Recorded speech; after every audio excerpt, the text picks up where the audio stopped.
Ya salam kabeh, sehat-sehat kabeh. Pokoknya jiwa kita jiwa istighfar ini sekarang. Dunia kan hanya ora penting-penting amat lah. Urip mati barang jangan ora penting. Sing penting kue oke ora karo Gusti Allah kan gitu. Nah kan itu tidak ada di dalam peradaban kita sekarang ini, nggak ada.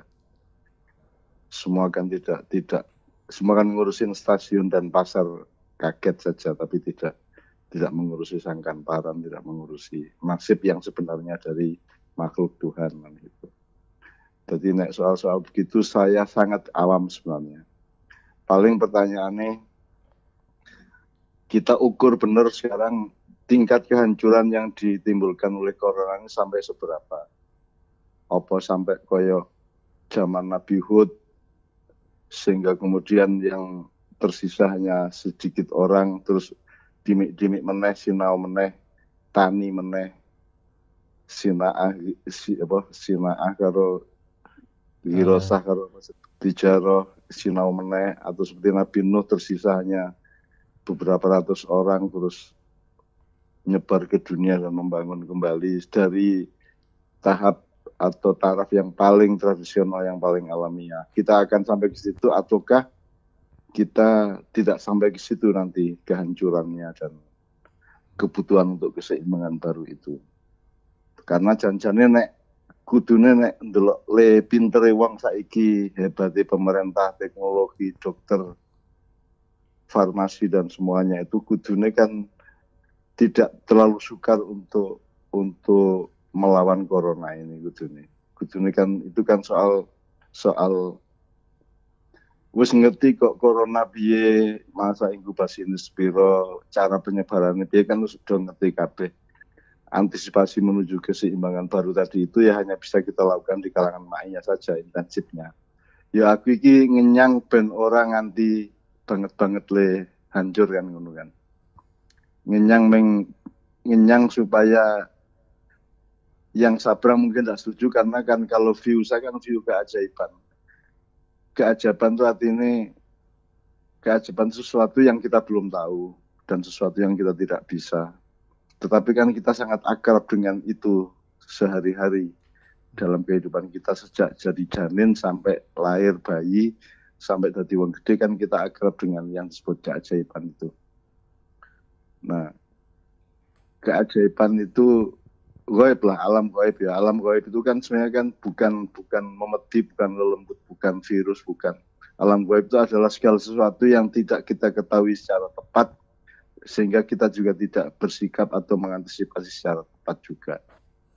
Jadi mungkin bagianku pancen yo mengenyang ki yo saelek-elek menungso iki seoke apike juga apa meneh wong Indonesia apik-apik kabeh. Tak hitung Allahu Akbar sedina iki ping 5 miliar sa Indonesia luwe.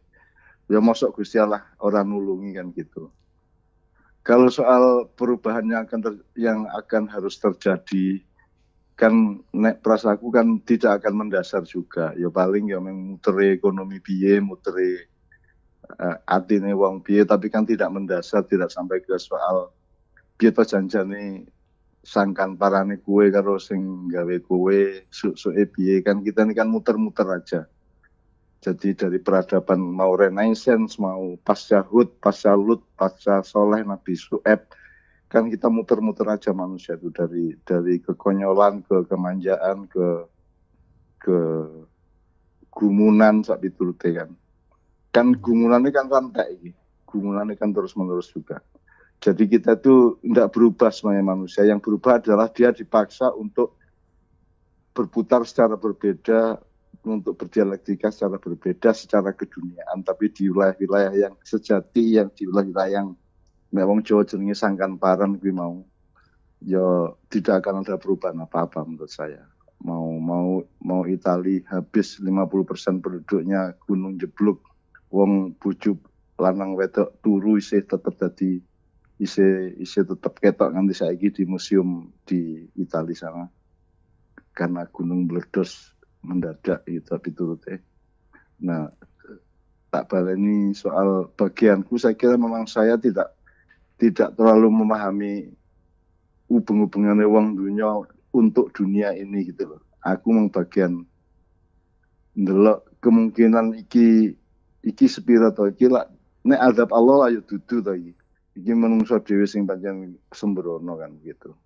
Semua tulisan saya kan juga tidak populer dan tidak relevan terhadap urusan corona sebenarnya. Saya hanya ngancani jamaah ma'iyah ben ngepake awake dalam keadaan kaya ngene iki iso luwih akurat terhadap nasibnya hari ini dan besok. Karena urip mati itu kan teknis, itu kan cuman soal ruang waktu saja dan soal transformasi aja. Meskipun tidak lantas kita bisa ngomong ke publik bahwa orang penting kok urip apa mati ya iso. Ya. Tapi kan ada dimensi itu, ada cara berpikir yang seperti itu.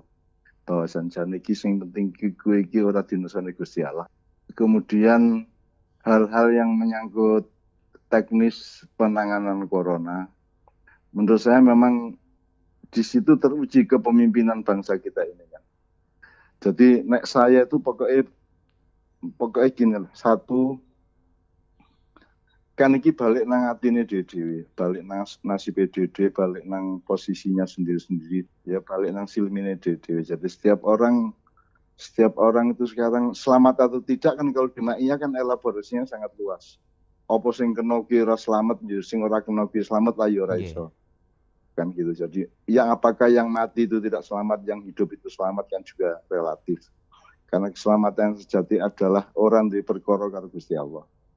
Nah sekarang perkara karo Gusti Allah sing kepriye kan sing entoke Gusti Allah. Sehingga itu yang disebut qadha dan qadar. Itu yang disebut qadha dan qadar.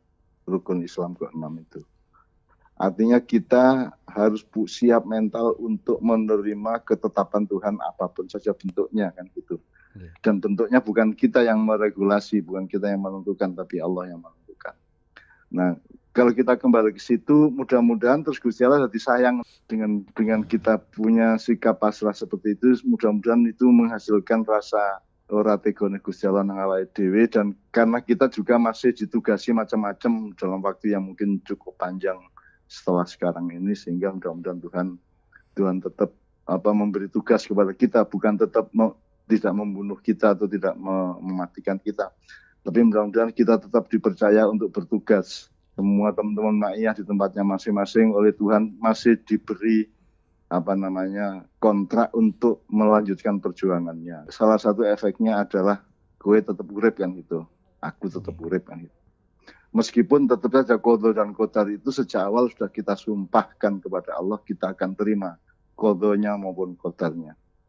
Qadha itu artinya adalah hukum timbal balik dari perilaku kita di hadapan Tuhan, terus Gusti Allah nggawe vonis apa kan manut. Kalau qadar itu kan terserah-serah Tuhan arep nguripke sapa mateni sapa kan terserah-serah dia, itu namanya qadar. Kalau qadha itu ada hubungan dialektis dengan perilaku kita. Nah, mudah-mudahan satu kowe dhewe yang ikut streaming ini mudah-mudahan selalu berjiwa istighfar. Nomor 2, teman-teman jamaah Ma'iyah juga mudah-mudahan merupakan faktor yang menjadikan Allah menyelamatkan seluruh bangsa Indonesia. Nomor 3, rakyat Indonesia menurut saya kan rakyat yang terbaik di dunia. Dalam keadaan koyo ngopo wae mereka itu daya survivalnya luar biasa tinggi. Sedia koyo ngopo ki guyon gitu. Menurut saya ada opsi dari Allah bahwa tidak ditolongnya manusia oleh Tuhan itu kan bisa tidak karena dia sendiri, tapi ada yang namanya syafaat, ada yang namanya barokah, ada yang namanya kolusi atau hak prerogatif kan itu. Jadi kan Gusti Allah kan ngomong, aku ora kira mengadab wong-wong sing karo kowe kuwi kan gitu kan. Jadi cukup kowe selawatan, cukup kowe seneng Kanjeng Nabi, kowe wis bebas adab Allah. Itu. Bebas adab Allah tidak sama dengan tidak mati loh ya. Itu artinya kita selamat dalam kehidupan yang abadi nanti, yang orang tidak percaya sampai hari ini. Nek prasaku ya sejauh ini ya ora kok iki ora kaya sing kok khawatir ke banget. Itu bukan berakhir, tapi itu akan segera mereda.